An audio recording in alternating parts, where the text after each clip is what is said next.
Aujourd'hui c'est le soir, aujourd'hui il fait nuit, aujourd'hui on va parler d'horreur et d'adaptation.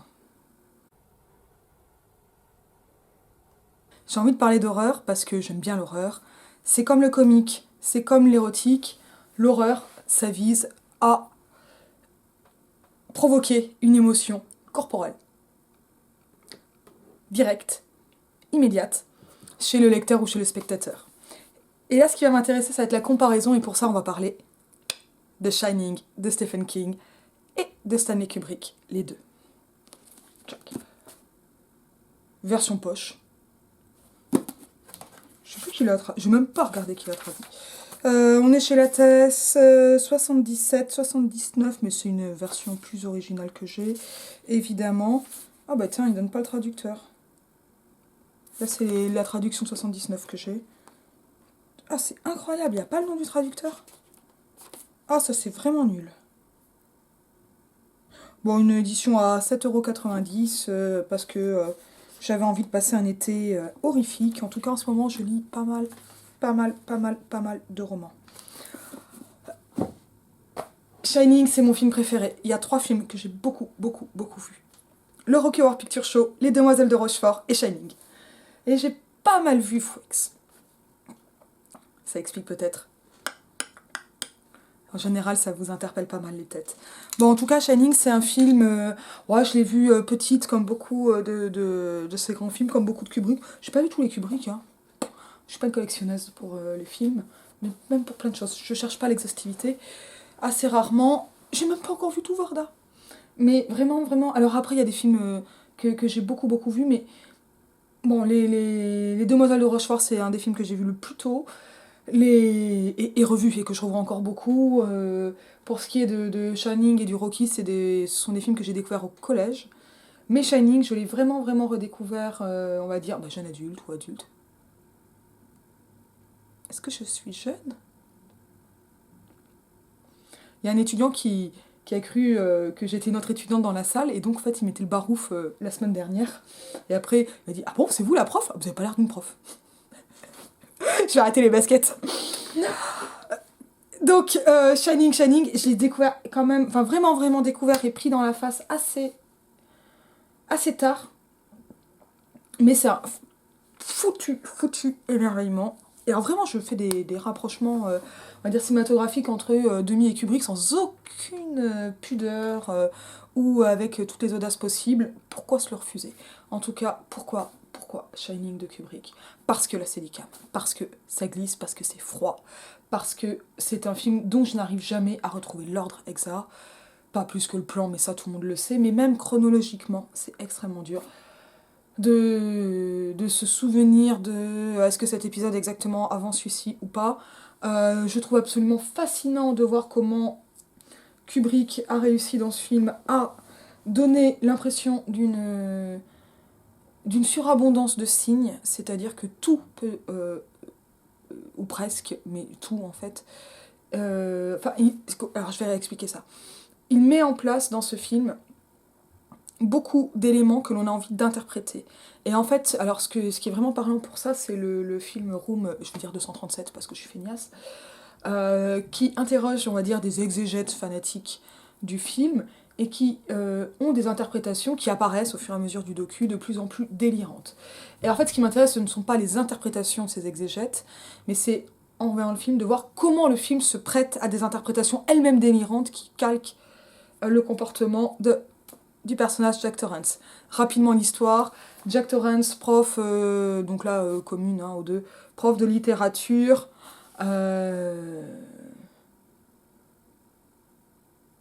alcoolique, violent, malade.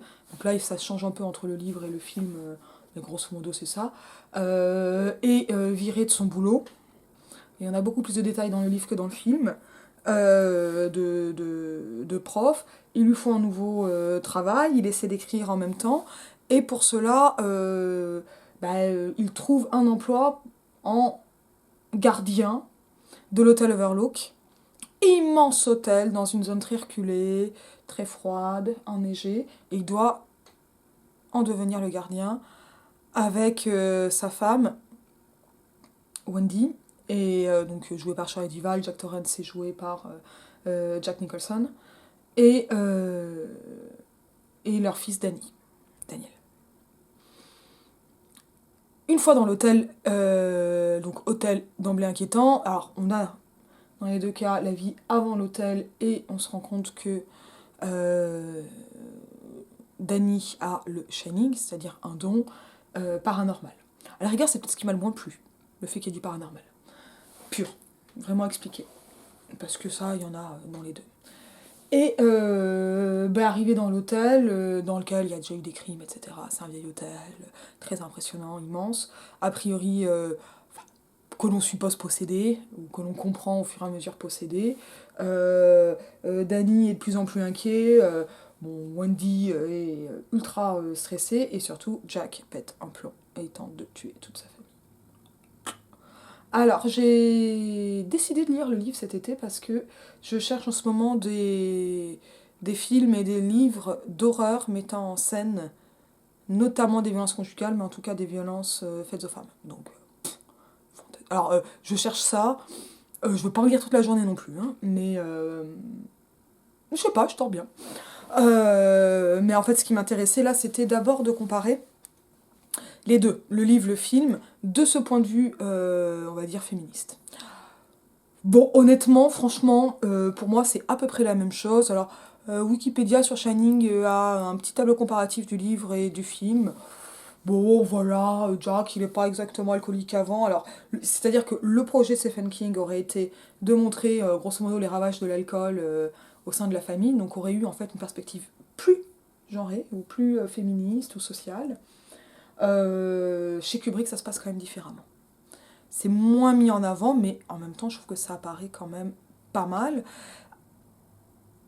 Et en tout cas, la folie, c'est-à-dire que l'alcoolisme prépondérant de Jack, ou plutôt la folie de Jack, la possession de Jack va passer par l'alcool dans le livre, tandis que c'est la folie qui est au premier plan dans le film. Bon, la folie, c'est-à-dire la possession, etc. Un truc un peu psychotique.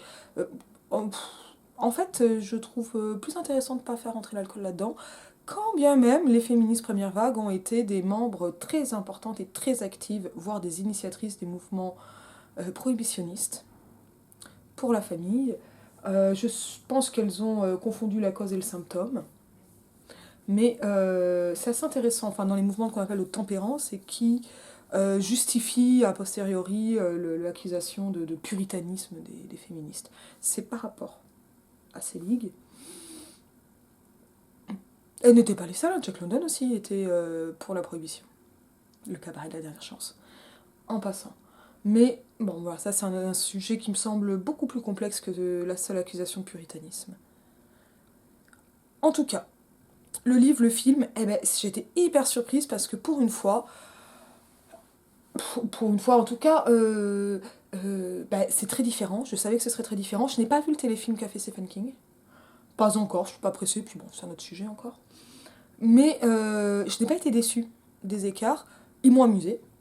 Et en fait, ils m'ont surtout amené à me demander, ou plutôt à repenser à une question qui m'intéresse depuis longtemps, qui est celle de l'adaptation. Encore plus que celle de l'horreur. Alors, bon, les écarts, c'est qu'il n'y a pas de labyrinthe dans le livre, mais les animaux en qui s'animent dans le livre ne sont pas dans le film, etc. En lisant le petit tableau de Wikipédia, en fait, c'est évident, Kubrick a transformé plein de choses qui n'étaient pas visuelles pour en faire du spectacle. Par exemple, le cuisinier, et là, ça y est, son nom m'échappe, est prévenu de ses visions par une odeur d'orange. Ça se voit pas une odeur d'orange. Donc, il va avoir des visions beaucoup plus visuelles dans le film. C'est un choix d'adaptation hyper intelligent, ça fonctionne du feu de Dieu. Bon, je pense que c'est pas ce genre de choix d'adaptation qui a déplu à King. Et bon, les animaux, par exemple, qui bougent, honnêtement, ça, je trouve que ça marchait pas. Et que le labyrinthe était beaucoup, beaucoup plus efficace. Mais c'est beaucoup plus difficile de décrire un labyrinthe dans lequel on se perd que les animaux qui bougent, etc. Bon, il y a un procédé que j'ai trouvé extraordinaire chez King. Vraiment, ça m'a plu. Ce sont les moments où Tiens, mais ça, voilà, hop, j'en ai un, page 138 au hasard. Respirant avec difficulté, Jack resta cloué sur son tabouret, incapable de se lever. Il était un peu effrayé. Un peu, non. Non, très effrayé. Très en italique. De ce qu'il avait fait, et se demandait pourquoi diable il avait téléphoné à Ullman. Tu as encore perdu la tête, Jack. Et ça, c'est parenthèse italique. Oui, oui, c'était vrai, ce n'était pas la peine de le nier. Et le plus emmerdant, c'était qu'il ne savait pas du tout si Al n'allait pas se laisser influencer. Je le montre pour que ce soit bien clair. Ça, tu as encore perdu la tête, Jack. Waouh! Et alors ça, c'est extraordinaire et c'est inadaptable. Pourquoi? Qu'est-ce que c'est? Et donc, qu'est-ce qui m'intéresse dans les adaptations? Et qu'est-ce qui m'intéresse donc quand je fais des trucs? Tu as encore perdu la tête, Jack, italique, parenthèse. Ça se voit pas. En fait, là, ce que fait Stephen King avec ces phrases, comme ça, qui s'intercalent, donc c'est toujours dans des discours intérieurs, évidemment. Donc, on a le discours où, intérieur, hein, donc signe indirect ou indirect libre, etc. Oui, on a en troisième personne, et on va avoir une adresse. Et ce qu'on ne sait pas, c'est si c'est une pensée de Jack, un commentaire du narrateur, ce qui est le moins probable, ou le signe de la possession par l'autel. Ça veut dire que la source de production de cette parole, elle est indéterminée. Et ça, je sais pas, alors si, il y a des moyens de faire ça au cinéma, mais en tout cas, c'est un effet qui, pour le coup, est pas du tout... qui apparaît pas dans le film de Kubrick, et qui est, pour le coup, profondément littéraire. Et ça, honnêtement, Bon, moi, j'ai souvent des pensées parasites comme ça, donc ça m'a parlé, même si je suis pas dans un hôtel. Mais, et donc, on sait pas si c'est une pensée parasite de Jack à lui-même et avec laquelle il dialoguerait, ou si elle lui est imposée par quelqu'un d'autre. Ça, c'est ouf. Ça, c'est ouf. Et au niveau, donc ça fait une parole diffuse, et ça crée quelque chose de profondément fantastique, parce qu'on ne sait pas si c'est surnaturel ou psychologique. J'adore. Ça, c'est vraiment malin. Il fait des trucs comme ça, alors là, je suis en train de lire Sleeping Beauties, je l'ai pas fini, c'est long. Mais j'aime bien, bon, j'aime moins quand ça devient surnaturel, etc. Peut-être que j'en parlerai parce qu'il y a des trucs intéressants. Bon. Et ça, en fait, ça va être quoi le procédé d'adaptation de ça par Kubrick? Ça va être, je crois, la Steadicam. C'est-à-dire que la Steadicam, permanente, ça glisse. Les changements de point de vue, le tricycle, hyper important du petit Daniel. On n'a jamais, ou très peu, ce genre de point de vue. Alors, on a bien un discours de perception de la chambre 217 dans le roman, 237 dans le film, mais on ne va pas avoir autant de moments à hauteur d'enfant. Ça, c'est vraiment un truc cinématographique. Il y a quelques textes, je sais, hein, qui sont écrits, vus de la table, machin, etc. C'est assez rare, il y a des films aussi comme ça. Bon, c'est un truc qui est juste focalisé sur le petit Daniel dans le film de Kubrick. Moi, je trouve ça absolument passionnant. Alors, il y a la Steadicam, elle va permettre de donner une impression diabolique. Ça marche un peu comme dans Halloween, en fait. Parce que, par exemple, quand on arrive à l'Overlook, avec cette vision... Alors, remarquez, ça, c'est pas la Steadicam.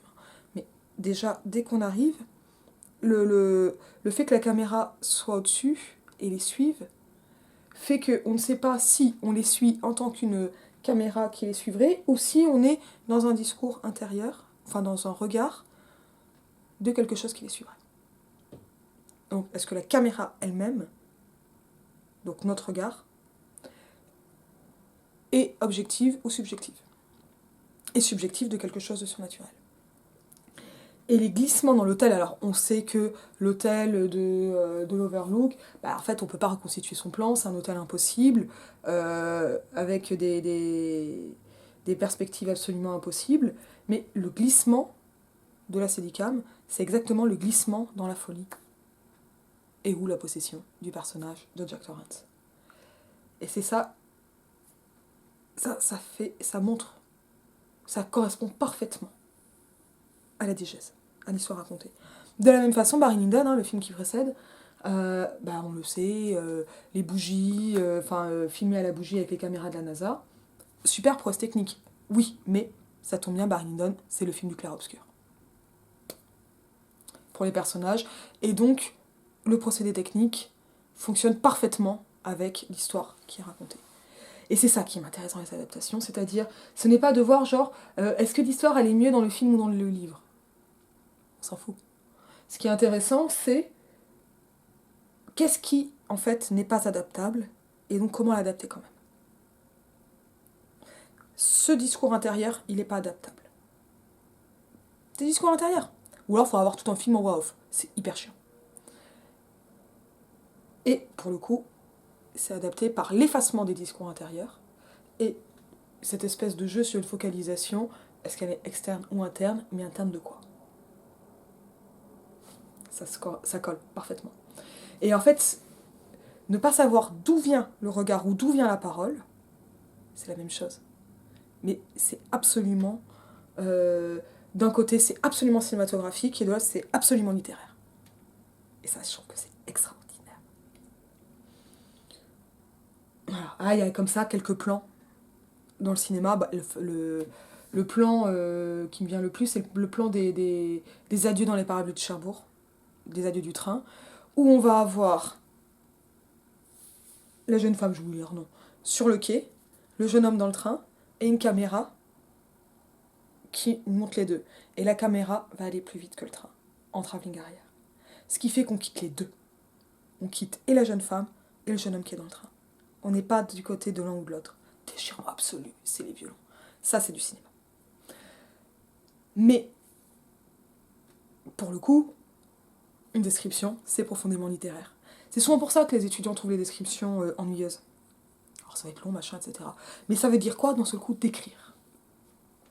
Et est-ce qu'une description peut être une action ? Ça, c'est des questions qui vont vraiment me passionner. Alors, est-ce que c'est mieux de voir le film ou de lire le livre ?